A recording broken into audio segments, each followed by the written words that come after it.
sima bazsalikom, ez nem évelő. Bazsalikom, ebből is viszek egy párat be.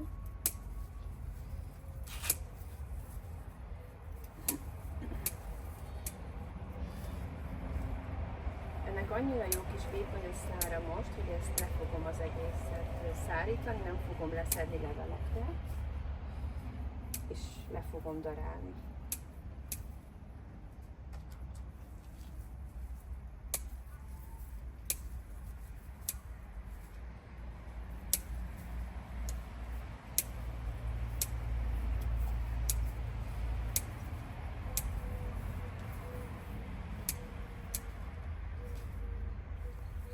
Ázsiai bazsalikom még. Ez a citromkakukkfű, ebből most nem vágok, ezt tegnap vágtam le, és itt van a majorom. Itt a majorom.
Itt van a zsája.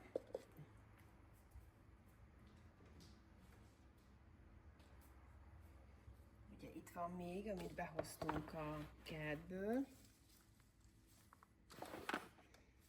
de ezt még meg kell szárítani. Amikor megszárítom, akkor a leveleket leszoktam szedni erről az erős szárról, ezeket még most fogom lecsépkedni. A rozmarinnál ugyanígy, amikor szárítom, akkor ezeket pici leveleket le fogom szedni, viszont holnap egy birkasült lesz, birka gerincet fogunk sütni, és ahhoz a rozmarin nagyon-nagyon finom, és akkor így szoktuk csak rátenni, mert nagyon szép is rajta, és ahhoz nem kell igazából darálni se, és az így nagyon szép, mikor így a szárával együtt kerül rá. És ugye itt van nekem az már megszáradt már, itt van ugye a rozmarin, és én ezzel a kis géppel szoktam darálni, ez ilyen kis forgókéssel vágja.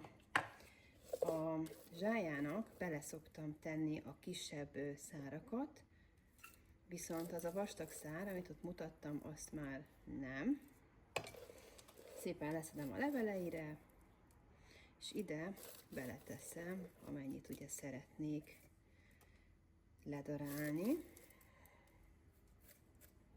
Én nagyon szeretem darálva, vagy őrölt formába a zsáját, mert a sült krumplira sokkal jobb, mint így.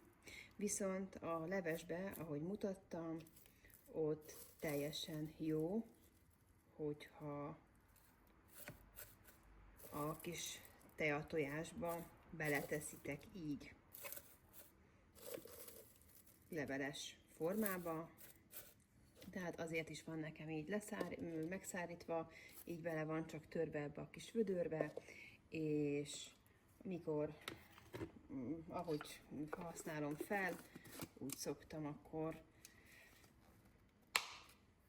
elkészíteni, de nagyon szeretjük a sült krumplihoz őrölt formába. Erre a gépre ráteszem, és elindítom.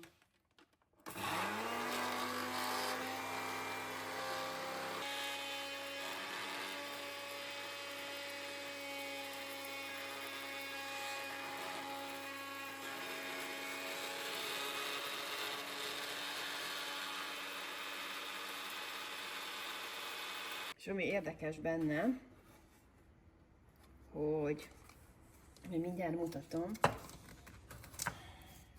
hogy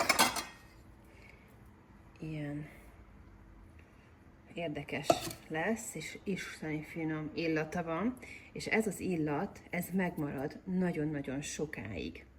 De én igazából egy-két hónapra való mennyiséget szoktam előre darálni, többet nem. Ugye itt van a növény, bármikor elő tudom venni a darálót, és akkor frissen így tudom darálni, viszont nagyon-nagyon sokáig megmarad ez a szuper illata. Most nézzük akkor a rozmaringot. Ugye annál is ott van az erős szár, szépen lehúzom így a szárról.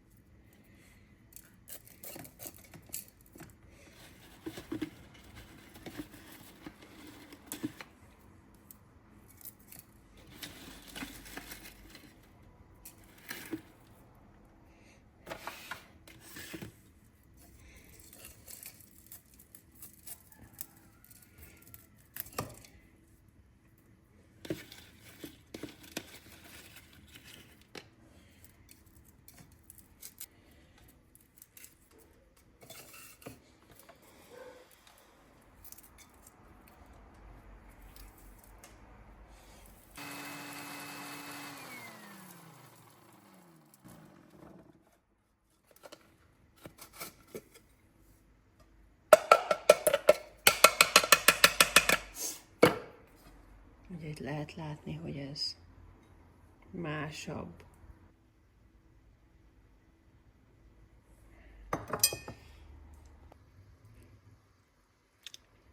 Most van fent kb. 1 órája, és gyönyörű színe van már most is a húslevesnek.